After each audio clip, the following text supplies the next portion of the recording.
से जायद का फौजी बजट किस लिए है? अस्सलाम वालेकुम नाज़रीन, आप देख रहे हैं विजन पॉइंट और मैं हूं ईमान नवाज।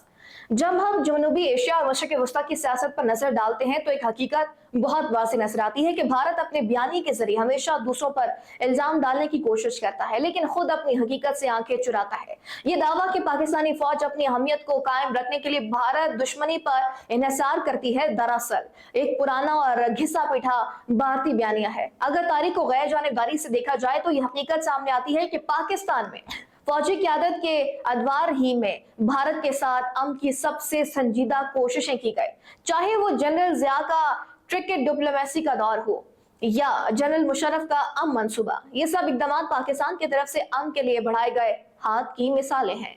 इसके बरक्स भारत की असली क़यादत ने हर बार अमन के बीच को कुचलने में मरकजी किरदार अदा किया। यह हकीकत भारत के बयानी को बातिल कर देती है और साबित करती है कि असल मसला नई दिल्ली की तरफ है, इस्लामाबाद की तरफ नहीं। पाकिस्तानी फौज अपनी हैसियत को भारतीय दुश्मनी पर नहीं पाकिस्तानी फौज अपनी हैसियत को भारत दुश्मनी पर नहीं बल्कि अपने अवाम और अपने मुल्क की खिदमत पर कायम रखे हुए है। ये फौज दहशतगर्दी के खिलाफ बेशुमार कामयाब ऑपरेशन कर चुकी है, लाखों लोगों को कुदरती आफात के दौरान बचाया है और दूर दराज इलाकों में तालीम, सेहत और इंफ्रास्ट्रक्चर फराहम करके एक समाजी किरदार भी अदा कर रही है। ये सब इस बात का सबूत है कि पाकिस्तान की फौज सिर्फ एक अस्करी इदारा नहीं बल्कि कौमी सलामती, तरक्की और इस्तेहकाम की जमानत है। अगर अमन आज आ जाए तो पाकिस्तान की फौज का किरदार कमजोर नहीं होगा बल्कि मजीद मजबूत होगा, क्योंकि इसकी बुनियाद अवामी खिदमत और कौमी सलामती है। अब जरा भारतीय फौज की हकीकत पर गौर करें। 70 अरब डॉलर से जायद का दिफाई बजट आखिर किसके लिए है?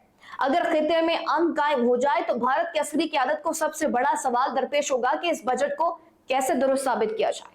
भारतीय फौज और पॉलिसी साजों का असल मफाद इसी में है कि दुश्मनी बरकरार रहे, सरहदों पर कशीदगी कायम रहे ताकि असलहा से सौदे जारी रहे, कमीशन और किकबैक्स चलते रहे और सियासी असर रसूख भी महफूज रहे। हकीकत यह है कि भारतीय फौज का निजाम दुश्मनी के बगैर अपना जवाब खो देता है। इसलिए अमन के रास्ते में सबसे बड़ी रुकावट नई दिल्ली की वो जर्नैल है जो पाकिस्तान को एक मुस्तकिल दुश्मन बनाकर अपने मफादात की हिफाजत करते हैं। यही मंतक हमें मशरिक़ वस्ता की बहरान, खास तौर पर फलस्तीन के मसले पर भी नजर आती है। जिस तरह भारत कश्मीर को अपना अटूट अंग करार देकर कश्मीरी अवाम के हक खुद इरादियत को रोनता है, इसी तरह इसराइल फलस्तीन को कुचल रहा है। दोनों जगह एक ही सोच कार फरमा है, जमीन हथियाना, अवाम को गुलाम बनाना और आलमी बरादरी को झूठे बयानी से धोखा देना। लेकिन जैसा कि जनूबी एशिया में अमन की जमानत पाकिस्तान की संजीदा कोशिशों से मुमकिन है, वैसे ही मशरिक़ वस्ता में अमन की जमानत सिर्फ एक आजाद फलस्तीनी रियासत से है। दुनिया अब समझने लगी है कि दो रियासती हल ही में इस मसले का मुस्तकिल हल है।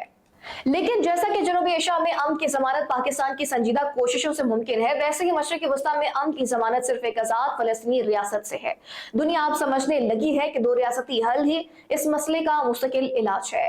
गजा में तबाही और बर्बादी ने पूरी दुनिया को झंझोड़ दिया है। हर गुजरते दिन के साथ नए ममालिक फलस्तीनी रियासत को तस्लीम कर रहे हैं। ये महज अलामती फैसले नहीं बल्कि इंसाफ के तकाजे हैं। जैसे पाकिस्तान की फौज अपनी बका के लिए भारत दुश्मनी पर इन्हिसार नहीं करती बल्कि अपने अवाम के लिए जदोजहद करती है, वैसे ही फलस्तीनी अवाम भी अपनी आज़ादी के लिए लड़ रहे हैं, दहशतगर्दी के लिए नहीं। इनका मुतालबा सिर्फ एक आजाद रियासत है जिसमें वो अपनी शनाख्त और अपनी जिंदगी महफूज बना सके। इसराइल के लिए हकीकत तस्लीम करना मुश्किल है, लेकिन यही वाहिद रास्ता है। जिस तरह भारत का 70 अरब डॉलर का दिफाई बजट दुश्मनी पर कायम है, इसी तरह इसराइल की मौजूदा पॉलिसी भी कब्जे पर कायम है। अगर अमन आ गया, अगर फलस्तीन आजाद हो गया तो इन दोनों के झूठे बयानिए टूट जाएंगे। लेकिन दुनिया अब इन झूठों को मजीद बर्दाश्त करने पर तैयार नहीं। यूरोप के बड़े मुमालिक फलस्तीन को तस्लीम कर चुके हैं और आलमी रायनामा खुलकर दो रियासती हल के हक में आ रही है। लिहाजा ये वक्त है कि हम साफ अल्फाज में कह दें कि फलस्तीन को आजाद होना चाहिए और दो रियासती हल के सिवा कोई रास्ता नहीं। जुल्म हमेशा के लिए नहीं रह सकता। जिस तरह भारत का पाकिस्तान के बारे में बयानिया हकीकत से दूर है, इसी तरह इसराइल का फलस्तीन के बारे में मौके भी झूठ पर मबनी है। तारीख आखिरकार इंसाफ का फैसला करती है। फलस्तीन आजाद होगा और दुनिया देखेगी कि दो रियासती हल ही वो बुनियाद है जिस पर हकीकी अमन खड़ा होगा। नाजरीन, आज के व्लॉग से इतना ही। मजीद ऐसे व्लॉग्स देखने के लिए आप देखते रहिए विजन पॉइंट। अल्लाह ने के मान।